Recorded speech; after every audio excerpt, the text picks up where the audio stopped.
રાજ્યમાં કમોસમી વરસાદનું સંકટ. પંચમહાલ, દાહોદ અને મહીસાગર સહિત ઉત્તર પૂર્વ ગુજરાતના કેટલાક વિસ્તારોમાં વાતાવરણ પલટાતા માવઠું પડ્યું, જેના કારણે ખેડૂતોમાં પાક નુકસાનીની ચિંતા વધી. શાળાઓમાં બોમ્બની ધમકીથી હડકંપ. અમદાવાદ અને વડોદરાની 28 જેટલી શાળાઓ અને 6 કોર્ટમાં બોમ્બ મૂકવામાં આવ્યો હોવાના ધમકીભર્યા ઈમેલ મળતા પોલીસ અને બોમ્બ સ્ક્વોડ દ્વારા સઘન તપાસ શરૂ કરવામાં આવી. સુરત એરપોર્ટ પર કસ્ટમ્સનું મેગા ઓપરેશન. બેંગકોકથી સુરત લાવવામાં આવેલો 3.20 કરોડની કિંમતનો હાઇબ્રિડ ગાંજો જપ્ત કરીને કસ્ટમ્સ વિભાગે મોટી દાણચોરીનો પર્દાફાશ કર્યો. વિધાનસભામાં સૌરાષ્ટ્ર ઘરખેડ સુધારા બિલ પસાર. જમીન ગેરકાયદેસર રીતે પચાવી પાડવાની પ્રવૃત્તિઓ પર અંકુશ લાવવા અને ખેડૂતોના હિતોના રક્ષણ માટે ગુજરાત વિધાનસભામાં આ મહત્વપૂર્ણ બિલ પસાર કરવામાં આવ્યું. વડોદરા કોર્પોરેશનમાં હોબાળો અને સસ્પેન્શન. બજેટની ચર્ચા દરમિયાન ભારે વિરોધ અને ઉગ્ર બોલાચાલી થતા વિપક્ષ કોંગ્રેસના 7 કાઉન્સિલરોને સસ્પેન્ડ કરવામાં આવતા રાજકીય ગરમાવો જોવા મળ્યો. ગિફ્ટ સિટીના નવા ચેરમેનની નિમણૂક. દેશના જાણીતા બેન્કર ઉદય કોટકની ગુજરાતના ડ્રીમ પ્રોજેક્ટ ગિફ્ટ સિટીના નવા ચેરમેન તરીકે નિયુક્તિ કરવામાં આવી. વડોદરા એક્સપ્રેસ વે પરથી લાખોનો દારૂ ઝડપાયો. એલસીબી દ્વારા હાથ ધરાયેલી કડક કાર્યવાહીમાં એક્સપ્રેસ વે પરથી 41 લાખનો વિદેશી દારૂ પકડાયો અને એક આરોપીની ધરપકડ થઈ. અમદાવાદમાં નકલી કોલ સેન્ટરનો પર્દાફાશ. જુહાપુરા વિસ્તારમાં છેલ્લા 6 મહિનાથી ચાલતા ગેરકાયદેસર કોલ સેન્ટર પર દરોડા પાડીને પોલીસે લેપટોપ અને મોબાઈલ સહિતનો મુદ્દામાલ જપ્ત કર્યો. રાજકોટના જંગલેશ્વરમાં મેગા ડિમોલેશન. રાજકોટ મહાનગરપાલિકા દ્વારા જંગલેશ્વર વિસ્તારમાં ગેરકાયદેસર દબાણો હટાવવા માટે પોલીસ બંદોબસ્ત સાથે બુલડોઝર ફેરવી મોટી કાર્યવાહી હાથ ધરાઈ. અમદાવાદને ઓલિમ્પિક રેડી સિટી બનાવવાની કવાયત. રાજ્યના તાજેતરમાં રજૂ થયેલા 4 લાખ કરોડના બજેટમાં આગામી 2030 કોમનવેલ્થ ગેમ્સને ધ્યાનમાં રાખીને સ્પોર્ટ્સ અને ટુરિઝમ ઇન્ફ્રાસ્ટ્રક્ચર માટે જંગી ફાળવણી કરવામાં આવી. ગુજરાત બજેટમાં વેડ ઇન ગુજરાત અભિયાન. ડેસ્ટિનેશન વેડિંગ અને પ્રવાસનને પ્રોત્સાહન આપવા માટે રાજ્ય સરકારે 2026-27ના નવા બજેટમાં વેડ ઇન ગુજરાત કેમ્પેનની જાહેરાત કરી છે, જેમાં સોમનાથ અને રણોત્સવ જેવા સ્થળોને આકર્ષક વેડિંગ ડેસ્ટિનેશન તરીકે વિકસાવાશે. પીએમ મોદીના હસ્તે ભારત એઆઈ સમિટ 2026નો પ્રારંભ. 19 ફેબ્રુઆરીથી શરૂ થયેલી આ મેગા સમિટમાં વડાપ્રધાને આર્ટિફિશિયલ ઇન્ટેલિજન્સના એઆઈ વિકાસ અને તેના સુરક્ષિત ઉપયોગ અંગે મહત્વનું સંબોધન કર્યું હતું. હોળી ધૂળેટી પર્વ માટે એસટીની 1300 વધારાની બસો. આગામી તહેવારોમાં પોતાના વતન જતા મુસાફરોની ભીડને પહોંચી વળવા અને સુવિધા માટે જીએસઆરટીસી દ્વારા 1300 એક્સ્ટ્રા બસો મારફતે 7500 જેટલી વધારાની ટ્રીપ દોડાવવાનો નિર્ણય લેવાયો છે. રાજ્યમાં 23 ફેબ્રુઆરીથી તુવેરની ટેકાના ભાવે ખરીદી. ખેડૂતોના હિતમાં રાજ્ય સરકારનો મોટો નિર્ણય લેવાયો છે. આગામી 23મી ફેબ્રુઆરીથી રવિ પાકમાં તુવેરની ટેકાના ભાવે સત્તાવાર ખરીદી શરૂ કરવામાં આવશે. ગાંધીનગરમાં ટાઇફોઇડનો પ્રકોપ, સીએમ દ્વારા સમીક્ષા. પાટનગરમાં ટાઇફોઇડના કેસો અચાનક વધતા તંત્ર એલર્ટ થઈ ગયું છે. પાણીના 3000 જેટલા સેમ્પલ ટેસ્ટિંગ માટે લેબમાં મોકલાયા છે અને મુખ્યમંત્રીએ જાતે સ્થિતિની સમીક્ષા કરી છે. હાઈ પ્રોફાઇલ દારૂની મહેફિલ ઝડપાઈ, 81 લોકોની અટકાયત. રાજ્યમાં એક મોટી કાર્યવાહીમાં પોલીસે હાઈ પ્રોફાઇલ લીકર પાર્ટી પર દરોડા પાડીને 81 લોકોની અટકાયત કરી છે અને 2.91 કરોડ રૂપિયાનો લક્ઝરી સામાન જપ્ત કર્યો છે. અમદાવાદ ક્રાઇમ બ્રાન્ચને મોટી સફળતા. શહેરમાં ઘરફોડ ચોરીના મોટા નેટવર્કનો પર્દાફાશ કરીને પોલીસે 1.5 લાખ કરોડ રૂપિયાની કિંમતનો ચોરાયેલો કિંમતી સામાન અને દાગીના જપ્ત કર્યા છે. રાજ્યમાં 59 ટીડીઓની સાગમતે બદલી. વહીવટી તંત્રમાં મોટા ફેરફારના ભાગરૂપે પંચાયત વિભાગ દ્વારા તાત્કાલિક અસરથી 59 જેટલા તાલુકા વિકાસ અધિકારીઓની બદલીના આદેશો જારી કરવામાં આવ્યા છે. રાજકોટમાં 2 ગમખ્વાર અકસ્માતમાં 4 યુવાનોના મોત. રાજકોટમાં એક કાર રેલવે બ્રિજ સાથે ધડાકાભેર અથડાતા 3 યુવાનોના જીવ ગયા છે, જ્યારે અન્ય એક ઘટનામાં સ્પીડમાં આવતી BMW કારે સ્કૂટરને અડફેટે લેતા એક યુવકનું કમકમાટીભર્યું મોત નીપજ્યું છે. ભાવનગરની પેથોલોજી લેબમાં ભીષણ આગ. શહેરમાં આવેલી એક પેથોલોજી લેબમાં અચાનક આગ ફાટી નીકળતા ભારે દોડધામ મચી ગઈ હતી. જોકે ફાયર બ્રિગેડે સમયસર પહોંચી વૃદ્ધો અને બાળકોનું સુરક્ષિત રેસ્ક્યુ કર્યું હતું. ઇન્ડિયા એઆઈ ઇમ્પેક્ટ સમિટ 2026માં પીએમ મોદીનું સંબોધન. વડાપ્રધાન નરેન્દ્ર મોદીએ દિલ્હીમાં ગ્લોબલ એઆઈ ઇમ્પેક્ટ સમિટના સમાપન સમારોહમાં હાજરી આપી હતી. તેમણે વિશ્વને design and develop in India deliver to the વર્લ્ડનો મંત્ર આપ્યો અને જણાવ્યું કે ભારત એઆઈ ઉકેલો માટેનું કુદરતી હબ છે. મુકેશ અંબાણીની એઆઈ ક્ષેત્રે મોટી જાહેરાત. રિલાયન્સ ઇન્ડસ્ટ્રીઝના ચેરમેન મુકેશ અંબાણીએ આ સમિટ દરમિયાન જણાવ્યું કે એઆઈ ભારતમાંથી ગરીબી દૂર કરવામાં મહત્વની ભૂમિકા ભજવશે. તેમણે ટેકનોલોજી ક્ષેત્રે મોટા રોકાણની જાહેરાત કરી છે. T20 વર્લ્ડ કપમાં ભારતની નેધરલેન્ડ સામે રોમાંચક જીત. અમદાવાદના નરેન્દ્ર મોદી સ્ટેડિયમમાં રમાયેલી મેચમાં ભારતે નેધરલેન્ડને 17 રનથી હરાવ્યું છે. શિવમ દુબેએ માત્ર 25 બોલમાં આક્રમક 50 ફટકારી મેચ જીતાડવામાં મહત્વની ભૂમિકા ભજવી હતી. ગુજરાત બજેટ 2026ની ઐતિહાસિક જાહેરાતો. નાણામંત્રી કનુભાઈ દેસાઈએ 4 લાખ કરોડનું અત્યાર સુધીનું સૌથી મોટું બજેટ રજૂ કર્યું છે.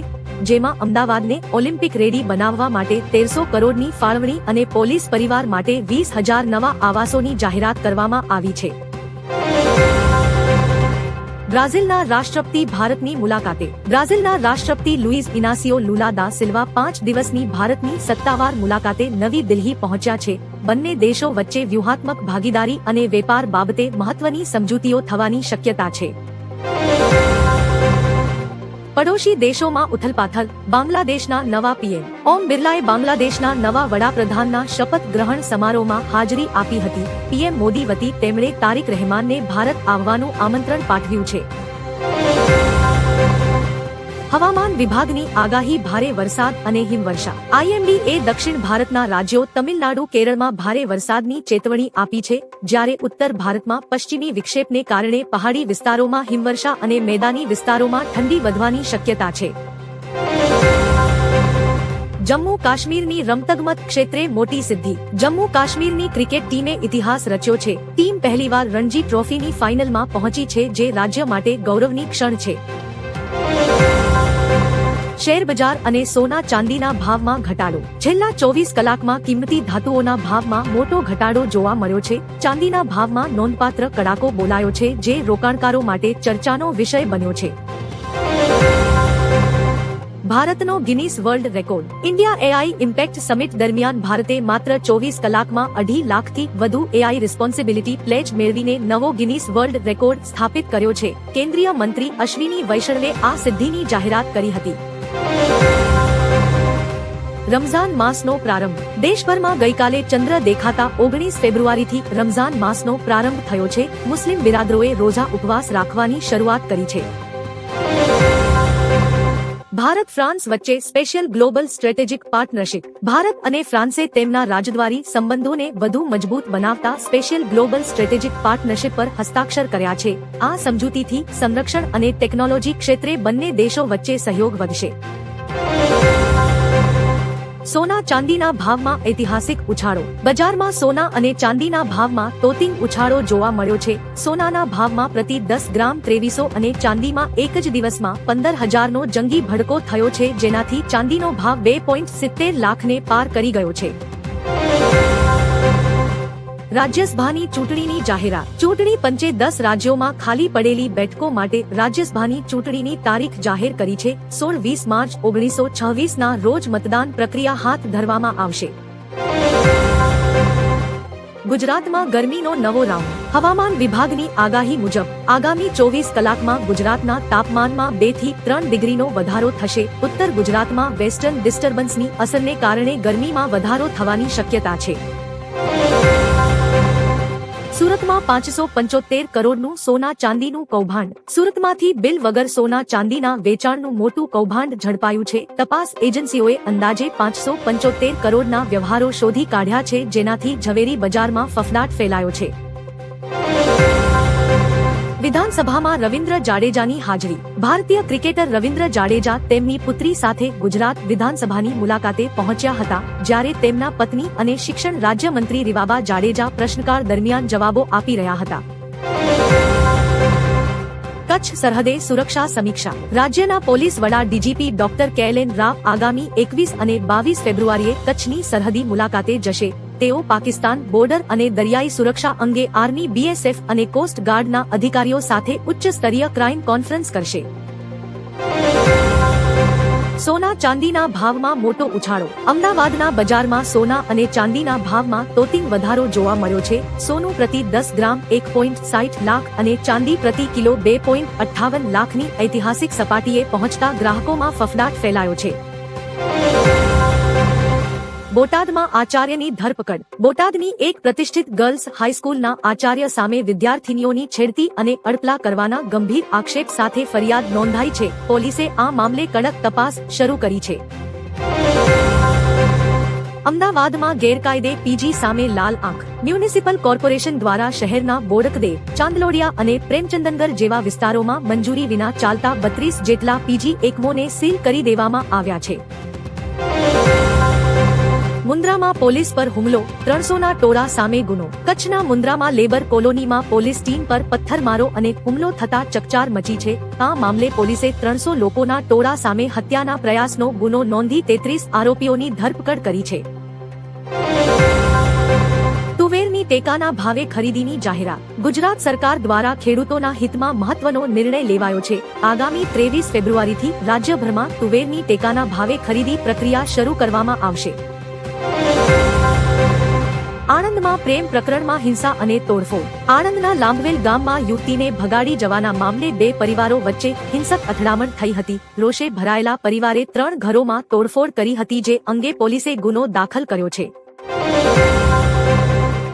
પીએમ મોદી અને આબુ ધાબીના ક્રાઉન પ્રિન્સની મુલાકાત. એઆઈ સમિટની સાથે પીએમ મોદીએ Abu ધાબીના crown prince Sheikh Khaled બિન મોહમ્મદ સાથે દ્વિપક્ષીય બેઠક યોજી હતી, જેમાં ઉર્જા અને ટેકનોલોજી પર ચર્ચા કરવામાં આવી હતી. એરપોર્ટ પર સર્વર ડાઉન થતા મુસાફરોને હાલાકી. દિલ્હી સહિતના મુખ્ય એરપોર્ટ પર સર્વર ડાઉન થવાને કારણે ચેક ઇન પ્રક્રિયામાં ભારે વિલંબ થયો હતો. મુસાફરોની લાંબી કતારો જોવા મળી હતી અને ઘણી ફ્લાઇટ્સ મોડી પડી હતી. ભાવનગર સોમનાથ હાઈવે પર અકસ્માત. રાજુલા નજીક રિક્ષા પલટી જવાની ઘટનામાં 8 લોકો ઈજાગ્રસ્ત થયા છે. ઈજાગ્રસ્તોને 108 મારફતે તાત્કાલિક સારવાર માટે હોસ્પિટલ ખસેડવામાં આવ્યા હતા. ભારત ન્યૂઝીલેન્ડ વચ્ચે કૃષિ ક્ષેત્રે સમજૂતી. ભારત અને ન્યૂઝીલેન્ડ વચ્ચે બાગાયતી ક્ષેત્રે સહકાર વધારવા માટે પ્રથમ જોઈન્ટ વર્કિંગ ગ્રુપની બેઠક યોજાઈ હતી, જેમાં આધુનિક ખેતી પદ્ધતિઓ અંગે ચર્ચા થઈ હતી.